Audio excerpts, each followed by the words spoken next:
Hi hello friends, എല്ലാ കൂട്ടുകാർക്കും മൗനരാഗത്തിൻ്റെ ഇന്നത്തെ റിവ്യൂയിലേക്ക് സ്വാഗതം. അങ്ങനെ നമ്മുടെ മനോഹറിനെയാണ് ആദ്യം തന്നെ കാണിക്കുന്നത്. മനോഹർ വീടിൻ്റെ ടെറസിൽ പോയി നിന്നിട്ട് ഫോൺ ചെയ്യുകയാണ്. സരയു കേൾക്കാതിരിക്കാൻ മാറി നിന്നാണ് സംസാരിക്കുന്നത്. അങ്ങനെ പറയുന്നുണ്ട്, ഇന്ന് എന്തായാലും ഞാൻ വരും. അതുകൊണ്ട് ഇവിടെ ഞാൻ പറഞ്ഞില്ലേ എൻ്റെ അമ്മാവൻ്റെ മോളെ കാര്യം, അവൾ എപ്പോഴും എൻ്റെ പുറകെ തന്നെയാണ്. അപ്പോൾ അവളെ കണ്ണ് വെട്ടിച്ച്, പിന്നെ അമ്മാവൻ എല്ലാവരും ഇവിടെയും ഉണ്ട്, അങ്ങനെ കണ്ണ് വെട്ടിച്ചിട്ട് വേണം വരാനായിട്ട് എന്നൊക്കെ ഇങ്ങനെ പറഞ്ഞുകൊണ്ടിരിക്കുമ്പോൾ തന്നെ സരയു അവിടേക്ക് വരികയാണ്. അങ്ങനെ സരയുവിനെ കാണുമ്പോൾ പെട്ടെന്ന് മനോഹർ പറയുന്നുണ്ട്, ഞാൻ വിളിക്കാട്ടോ എന്നും പറഞ്ഞ് ഫോൺ വേഗം കട്ട് ചെയ്യാണ്. അപ്പം സരയു വന്നിട്ട് ചോദിക്കുന്നുണ്ട്, ആരാ വിളിച്ചത്, എന്താ ഇവിടെ മാറി നിന്നിട്ടൊരു സംസാരം എന്ന് ചോദിക്കുമ്പോൾ അതെൻ്റെ ഒരു ഫ്രണ്ടാ വിളിച്ചത്. അപ്പം പറയുന്നുണ്ട്, നീ നല്ല ഉറക്കത്തിലായിരുന്നു, അപ്പം പിന്നെ നിന്നെ ശല്യം ചെയ്യണ്ടെന്ന് വിചാരിച്ച് ഞാൻ ഇവിടെ വന്ന് മാറി നിന്ന് വിളിച്ചതാണ് എന്ന് പറയുന്നുണ്ട്. മനുവേട്ടൻ എണീറ്റ് ഉടനെ തന്നെ ഞാൻ എണീറ്റിട്ട് കുറച്ചേരായി.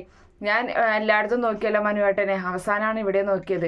എണീറ്റ ഉടനെ ജനൽ തുറന്ന് കണ്ടത് ആ പ്രകാശനെയാണ്.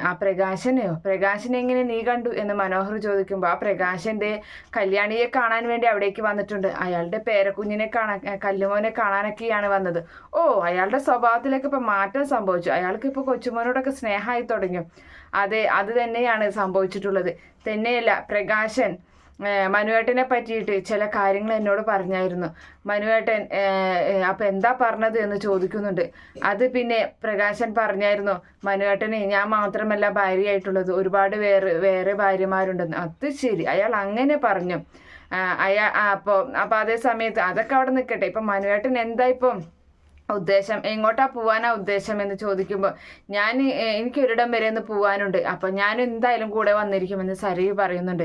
ഇന്ന് എൻ്റെ കൂടെ വരണ്ട, ഞാൻ ഒറ്റയ്ക്ക് പോകേണ്ട കാര്യമാണ്, ഇന്നത്തെ മാത്രം നീ എന്നെ വെറുതെ വിട് എന്ന് മനോഹർ പറയുമ്പോൾ അതെന്താന്ന് ചോദിക്കുന്നുണ്ട്. അതെ, നീ വന്നു കഴിഞ്ഞാൽ ആ ത്രില്ലുണ്ടാവില്ല എന്ന് പറയുമ്പോൾ അത് ശരി, ഞാൻ വന്നാൽ ത്രില്ലുണ്ടാവില്ല, അപ്പം ത്രില്ല് തരാനായിട്ട് നിങ്ങളുടെ കൂടെ ആരാ ഉള്ളത് എന്ന് ചോദിക്കുന്നുണ്ട്.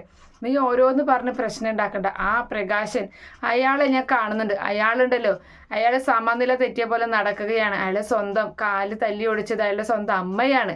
തന്നെയല്ല, മകനാണെങ്കിൽ ജയിലിലാണ്. ഒരു ഗതിക്കും പരഗതിക്കും ഇല്ലാതെ ഇങ്ങനെ പാഞ്ഞു നടക്കുകയാണ്, തെണ്ടി തിരിയുകയാണ്. അങ്ങനെ ഒരാളുടെ വാക്കാണ് നീ കേട്ടിട്ടുള്ളത്.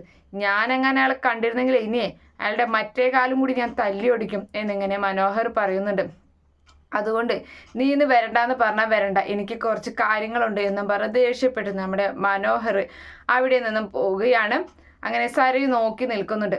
പിന്നീട് കാണിക്കുന്നത് കല്യാണിയും കിരണും കൂടി ഓഫീസിലേക്ക് പോകാൻ വേണ്ടിയിട്ട് ഇറങ്ങുകയാണ്. അപ്പോൾ കല്ലുമോനെ കല്യാണി എടുത്തുകൊണ്ട് വരുന്നുണ്ട്. അപ്പോൾ അച്ഛൻ്റെ പൊന്നെ എന്നൊക്കെ പറഞ്ഞിട്ട് കിരണും കുഞ്ഞിനെ എടുക്കുകയാണ്. എന്നിട്ട് ഉമ്മ കൊടുത്തതിന് ശേഷം ദീപയുടെ കയ്യിൽ കൊടുക്കുന്നുണ്ട്. അങ്ങനെ ദീപയോട് പറയുന്നുണ്ട്, അയാൾ ഇന്നലെ രാത്രി മതിൽ ചാടി വന്നത്, അതുകൊണ്ട് തന്നെ ഇനിയും പകൽ സമയത്ത് വരാൻ സാധ്യതയുണ്ട്. അയാൾ വന്നു കഴിഞ്ഞാൽ വാതിൽ പോലും തുറക്കരുത്, നമ്മുടെ കുഞ്ഞിനെ അയാൾ എന്തെങ്കിലും ആപത്ത് വരുത്തും, അമ്മ ഒന്ന് ശ്രദ്ധിച്ചോളാം, അതുമാത്രമേ എനിക്ക് അമ്മയോട് പറയാനുള്ളൂ എന്ന് കിരൺ പറയുമ്പോൾ എനിക്കറിയാം മോനെ, ഞാൻ അങ്ങനെ തന്നെ ചെയ്യുകയുള്ളൂ എന്ന് ദീപ പറയുന്നുണ്ട്. അങ്ങനെ കുഞ്ഞിനെ മുത്തൊക്കെ കൊടുത്ത് അവിടെ നിന്നും രണ്ടുപേരും യാത്ര പറഞ്ഞ് അങ്ങനെ കാറിൽ അങ്ങനെ പോവുകയാണ്. അങ്ങനെ അവരങ്ങനെ പോയിക്കൊണ്ടിരിക്കുന്ന സംസാരിച്ചുകൊണ്ടൊക്കെ ഇങ്ങനെ ഇരിക്കുകയാണ്. പ്രകാശൻ്റെ കാര്യമൊക്കെ ഇങ്ങനെ പറയുന്നുണ്ട്. പോകുന്ന വഴിക്ക് അയാൾ അവിടെ എവിടെയെങ്കിലും കാണാൻ സാധ്യതയുണ്ട് കല്യാണി എന്ന് പറയുമ്പോൾ അയാൾ എവിടെയും കണ്ടാൽ എനിക്കിപ്പോൾ എന്താ എന്നിങ്ങനെ കല്യാണിയും പറയുന്നുണ്ട്. അങ്ങനെ അവരങ്ങനെ പോയിക്കൊണ്ടിരിക്കുന്ന സമയത്താണ് പെട്ടെന്ന് നമ്മുടെ കിരണിൻ്റെ മുഖഭാവം ആകെ മാറുന്നത്. എന്താ കിരണേട്ടാ എന്ന് കല്യാണി ചോദിക്കുമ്പോൾ ബ്രേക്കില്ല മോളെ, ബ്രേക്ക് കിട്ടുന്നില്ല കല്യാണി എന്ന് പറയുന്നുണ്ട്. അയ്യോ എന്ന് പറയുകയാണ്.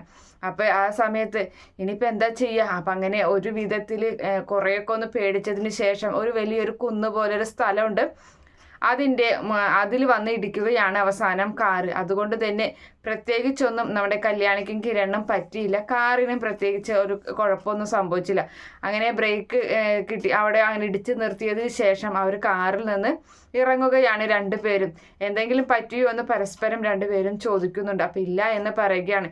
ഇത് അയാൾ തന്നെയാണ്, ആ പ്രകാശൻ. അയാൾ നമ്മളുടെ വീട്ടിലേക്ക് അതിക്രമിച്ച് കയറിയിട്ട് അയാൾ ചെയ്തതാണ്, അയാൾ നല്ലൊരു മെക്കാനിക്കാണല്ലോ, അയാൾ ചെയ്തതാണ് ഈ ഒരു കാര്യമെന്ന് നമ്മുടെ കിരൺ പറയുമ്പോൾ കല്യാണി പറയുന്നുണ്ട്, അതെ അയാൾ തന്നെയായിരിക്കും, ഇതുകൊണ്ടാണ് അയാളുടെ മനസ്സിൽ ദുഷ്ടതരം നോക്കി എന്നൊക്കെ ഇങ്ങനെ പറഞ്ഞ് നിൽക്കണം. എന്തായാലും അയാളൊന്ന് കൈകാര്യം ചെയ്യണം എന്ന് പറഞ്ഞിട്ട് ഇനി അയാൾ അവിടേക്ക് വരാൻ പാടില്ല, ഇനി ആ മതിലിൽ കുപ്പിച്ചിലും ആണിയൊക്കെ തറയ്ക്കണം.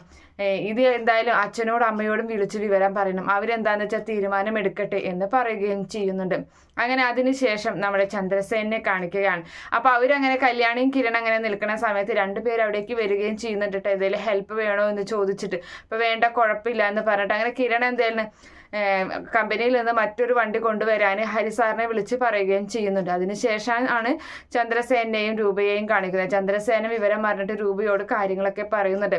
അങ്ങനെ അയാളെ വെറുതെ വിടാൻ പാടില്ല, ഞാൻ എൻ്റെ ആൾക്കാരുമായി ചെന്ന് കണ്ടിട്ട് അയാൾക്ക് കൊടുക്കട്ടെ എന്ന് ചന്ദ്രസേന പറയുമ്പോൾ രൂപ പറയുന്നുണ്ട്, അത് വേണ്ട, പോലീസിൽ അറിയിച്ചാൽ മതി, അയാളെ പോലീസ് കൊണ്ടുപോയി കൈകാര്യം ചെയ്തോളും എന്ന് പറയുകയാണ്. അയാൾ എന്തായാലും ഇനി പുറത്തിറങ്ങാൻ പാടില്ല. അപ്പോൾ അത് ശരിയാണെന്നും പറഞ്ഞിട്ട് അങ്ങനെ CIയെ വിളിച്ചിട്ട് നമ്മുടെ ചന്ദ്രസേന വിവരങ്ങൾ പറയുന്നുണ്ട്.